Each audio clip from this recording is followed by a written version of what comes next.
hope you all had an amazing Holi. Student Outreach is back with Voices, our very own student led podcast. Today's episode is all about building a standout profile for college applications, something every student stresses over at some point of time. To guide us through this, we have some incredible seniors with us today, students who have been actively involved in the student outreach profile building community from the past 2 years. And guess what? Some of them have secured amazing offers from top universities in India as well as abroad, including Kingston College London, the University of Edinburgh, Ashoka, and Flame University, to name a few. It is an absolute pleasure to host them today. Let us welcome the backbone of our profile building community, high schoolers who've been through it all, but are now proceeding towards their first year in college. We have with us Manvi Jain from Sushila Birla Girls School, Sneha Shah and Sunandana Chaudhary from Modern High School for Girls. Now, before we get started with this discussion, let me quickly explain how this session will flow. My co hosts, Gautam, Oishi, and I, all from class 11, will be asking our seniors a series of questions to get their insights and experiences of their profile building journey so far. Trust me, you will want to take notes because their advice is going to be super valuable. I would now like Oishi to take over. Hello, everyone. Hope you all. Hello everyone, I'm Oishi Sinha from Modern High School for Girls, and I'm the strategic ambassador of the Liberal Arts Club. And I have known Sneha for like all my life, and she has always been a mentor and a guide to me. She has helped me with everything. So I thought today was the perfect opportunity to take some advice from Sneha regarding profile building. So, Sneha, my first question to you: what is your secret to building the perfect profile for college applications? Thank you, Ishi. Thank you for that question. Thank you to Student Outreach for having me. I think for me, the key word has always been balance. To start with, it's very important to have a balanced representation of both academic rigor as well as co curricular activities. Feel like it's always advisable to show academic interest beyond the classroom, let's say through courses or projects, research papers, language exams, standardized tests. This sort of tells the university that you are not only someone who's academically competent, but also someone who wants to learn more, who has a zeal for knowledge. At the same time, your profile is an overview of who you are as a person. So it's very important that it should accurately and also authentically represent your personality and your life beyond your classroom. And this is where co curriculars come in, right? You have leadership roles, volunteering work, publications. And again, I would like to circle back to the concept of balance because it's always impressive to show deep, committed involvement in a selected few activities instead of scattered involvement in, let's say, 20 activities, right? And to top it all, I think it goes without saying a very strong statement of purpose. Because the statement of purpose is a document that provides a very personal, a very intimate glimpse into your mind and your life to the person who's reading your profile. So it's very important that it sort of reflects your entire life, achievements, and personalities as a whole. And yeah, Thank you so much, Sneha. This was so insightful, and I'll definitely remember how you told us, all of us, to maintain a balance and do extracurriculars and all of that. It was very helpful. So, my next question to you would be: we all know you as the most recognized president of the Liberal Arts Club, right? Of student outreach. So, what would your advice be to all those members or students who are kind of applying to liberal arts colleges? What are some must includes in their profile?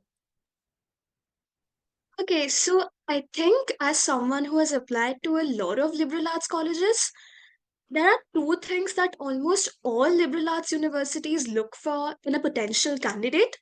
The first would be critical thinking skills. I know that critical thinking is always used as a very broad umbrella term that encompasses a wide range of activities. So there are a lot of confusions regarding this. I feel like it's not important how you show a college that you're capable of independent individual thought, as long as you show it in your own authentic personal way. And this can be through a lot of things: debate competitions, research papers, or even through problem solving by taking up leadership roles. I also feel like showing a university, be it liberal arts, but especially liberal arts, that you are committed and passionate about one thing always helps, because it helps to mark you out from a pool of, let's say, 1 lakh candidates. So, showing your commitment towards a particular subject or a particular activity is always helpful. Thank you so much, Sneha. This was also so helpful. Writing a resume or a profile seems so much easier now. Thank you. Passing it over to Khushi. Okay, so my question is to you, Sanandana. If someone is starting from scratch, like a complete novice, no connections, no experience, and not even a cool LinkedIn bio, where from should they begin? Right. Firstly, thank you, Krushi, for having me here, and thank you, Student Outreach, for giving me this opportunity once more. So, I think the question that you asked is pretty pertinent to begin with, because many people feel quite overwhelmed with the idea of starting something out new. And hence, I would like to say that I would divide this into two categories: so skills that show you and skills that show what you can do. So, if we go by the former, skills that show you, just right off the bat, what comes to our mind? People or humans are known by their empathy, their generosity. So let's start with, I would say that for a person should start with volunteering for NGOs, you know, going out for several drives. There are drives that are organized for poverty relinquished people. Something that shows your empathy and your touch to the world. Now, if we go by the ladders, something that showcases your skills, I would say that, see, I'm a complete home buddy. So, something that really worked for me personally was online courses, online essay competitions, things that made me not want to leave my couch in any way, and B, something that got the work done remotely. So there's just a whirlpool of opportunities that exists right now with the help of the online platforms, a plethora of new and upcoming things that people can volunteer. There is no end to what all you can do with the help of just one simple Google search. So I would say, so this is the online thing is just one aspect of it. Of course, there are more offline and engaging things as well that people can get into. But I would say that please start with small in-hand things that you can do online way. So yeah, that's I think pretty much what you should start with. Now, as you progress, I would say get into organizations like student outreach. One of the first things you should target, and build yourself all one step at a time. And just one thing that people should remember is it's not going to happen in one day. There has to be dedication, and it has to be encumbered into your being. That's just pretty much what I would like to say. Thank you, Sanandana. I am definitely going to apply those suggestions while crafting my resume. In fact, there are so many points I could relate to. For instance, just sitting like a couch potato over there, registering for online competitions, or even registering for an NGO. I have found myself doing all of that. But my next question to you would be, as a student outreach community engagement ambassador, what are some secret superpowers students gain from student outreach programs? Like maybe handling last minute chaos without a meltdown, aka crisis management, etc., that totally deserve a spot on their resumes. Well, firstly, Kushi, I don't think these are secret anymore, because us ambassadors are so widely spread out that people are seeing our skills every day, one reel at a time. So I would start with saying, sorry for the bell, I would start by saying that something that student outreach is very good at focusing is a leadership abilities and the flexibility of transferring from one role to another. Student outreach as a whole is such an organization that it does not limit you into being into one specific role. I would say last time in Elevate You, I could not be a very active member. I was more of a behind the scenes member, and I was not as engaged as I would have liked to be. So, but I'm the community engagement ambassador, like you just mentioned. So, but it does not mean that I need to fill out A, B, C, D roles. I can pick and choose whatever I want and however I want as per my convenience. And I think that is the beauty of multitasking. You don't need to stick to one regime at one given point, right? So this, I think flexibility is the, like for Sneha, her word was balance. For me, it's flexibility. You need to know how to shift from one ordain to the other. And I think the next is leadership abilities. And in college, people don't realize how important it is to be your own person. In a vast sea and a vast crowd of so many people, you need to stick out as an individual. That is crucial. And for that, I think knowing how to regulate others, and leadership ability is not just about leading teams, or that is one aspect of it, but it is being able to hold your own ground. It's not just a skill that is required only in colleges, but or it's something that we have inculcated through student outreach, but this will help us throughout our lives, regardless of any field, any place that we volunteer or go into in the future. And lastly, just keeping it brief, team, like you added, chaos that comes with teamwork and being with people around. And just, I remember in my first elevate you, it was predominantly online and I did not meet any person face to face. The first time we all ever had met each other was during the rehearsal event, one day before the main event was supposed to take.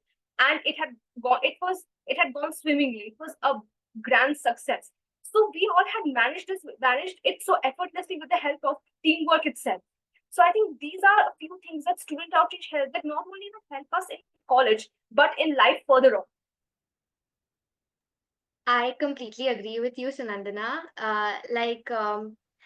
In fact, both Sneha and you mentioned flexibility and balance, and that is very apt. In fact, student outreach, through the plethora of outreach programs that it has offered, it has definitely taught us multitasking, leadership, and with all of those dry runs that we do, we have a lot of fun apart from learning many A things. lot.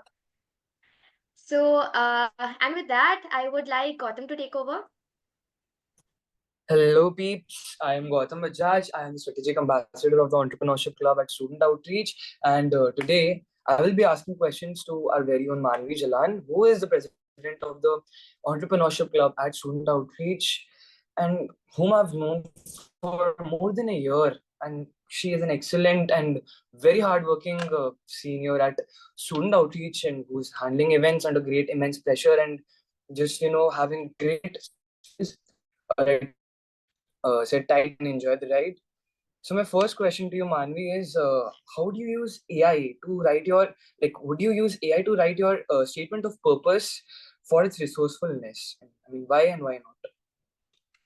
Thank you so much, Gautam and Student Outreach, for giving me this platform to be able to answer. Just mentioning this, my name is Manvi Jain. I'm sure it was just a mistake on your end, but just mentioning this.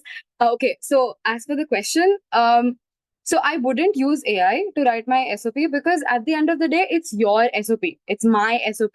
And it's essential to ensure that it is my ideas that are being showcased through that SOP that I write. And I'm speaking my voice through that essay because that is exactly what the university wants. So this year, when I had to apply, what I had done was rely on my friends and rely on my teachers, rely on, sort of family for feedback and guidance. But to be very, very honest, it was mostly just Pooja ma'am. And I would just like to sort of give her a shout out for this. I'm very grateful because, all of the acceptances that I have received, I would give her a lot of credit for that. And I did use AI to refine my essay, for example, to see any kind of areas of improvement and, sort of build on these, not follow them blindly. That is also something that's really important, that you can use AI. It can be a tool for you. It can be something that helps you, something that helps elevate your SOP than what it is already, but not a crutch. You're not supposed to blindly use it. You're not supposed to be like, oh, this is the prompt that's been given to me by the university, and I would want AI to just write a essay for me. Because it's very important to understand that universities already have plagiarism detection tools. So if you write something that has been, sort of overly relied on AI, then what it does is makes your SOP very generic. and that is not what you want if you want to get into a university, and a good one, that too. So instead of making it generic, you want to make sure that it's distinctively yours, that it shows your voice, as I just said, your ideas. And finally, one very important aspect that we should always remember, even in that stress, amidst all that stress, is that when you're writing your SOP, it is a chance to reflect on your journey. Like every single time I was applying to any of the universities, when I was writing their, SOPs, their answers, every single time I was doing that, it was showing me this sort of image of who I am, which I don't see in my regular sort of day-to-day life, especially now that we're having boards. It's so stressful. It's every day another exam, another chapter, another topic. Amidst all of this stress, it was very sort of, it kept me very grounded. Like all the moments of stress, just writing that essay, seeing who I am, seeing what I've done over the last 2 years, it was so helpful in every way possible, because you're getting a chance to reflect not only on your journey, but your achievements, your goals. And it also helps you gain clarity about why you're applying and what you truly want when you're in that university. So just sort of summarizing this, as I've already mentioned, AI can be a tool, but not a crutch. Definitely confer to you. I definitely agree to all the points that you stated. My next question to you is, how has your role as the president of the very popular Student Outreach Entrepreneurship Club strengthened your college application profile? Okay, I would just like to sort of give a shout out to Sunandana and Sneha. They just mentioned a lot of great points, and I feel so overwhelmed because I have to sort of compete with them. Not really competing because they're my friends, but Sunandana just mentioned that, student outreach is this place where you can sort of act as a lot of people at the same time. So over the years, I have been part of the registration desk. I have been part of the logistics team, the crowd management team. I have been part of panel discussions. I have led a whole club, which is, sort of, it's just sort of very huge when I think about it, 900 plus members. So I have had to be a part of a lot of roles. And when I showed this to the university, when I showed them that I have the capability of being able to lead such a huge club, which is not just a Kolkata, it is in Bengaluru, it is in Guwahati, it is so huge in its in its own way. When I was able to show that to them, when I was able to show them that I have been part of or I have been able to sort of help in organizing events as huge as Elevate You, as Discovery Fest, as the student as the Educator Awards, what this showed to the university was my leadership skills, which is, again, as Neha mentioned, a very, very important part of your application, especially to liberal arts colleges, which is the ones that I had to apply to. So I applied to Flame, I applied to Ashoka, I applied to Klaksha and NUS as well. But what I could show to them through my journey at student outreach was that I have the capability of leading a lot of, leading not just a team which is of 900 people, but also the logistics team, or just being at the registration desk, strengthening my interpersonal skills. And so what universities are seeking are proactive leaders, are people who are being able to, as one of your questions were, that sort of figure out when there's so much chaos. And student outreach, when I could mention it as one of my extracurriculars, it helped my profile to sort of stand out from a pool of 1,000, 1 lakh students, as my fellow peers already mentioned. So when I could refer to, I could add Pooja ma'am as a reference, and also the fact that I had received an award from Student Outreach, this was sort of validating my contributions, and it was making my profile stand out. That is very inspiring. I definitely would love to take more leadership roles after hearing you out right now. All right, people. Hope this discussion gave you very solid takeaways on what makes a very great resume. From dodging common mistakes to making the most of your student outreach experiences. It all comes down to authenticity, initiatives, and smart positioning. Huge thanks for being a part of this chat. We are excited for more such conversations with our seniors. Catching you all at Discovery Fest.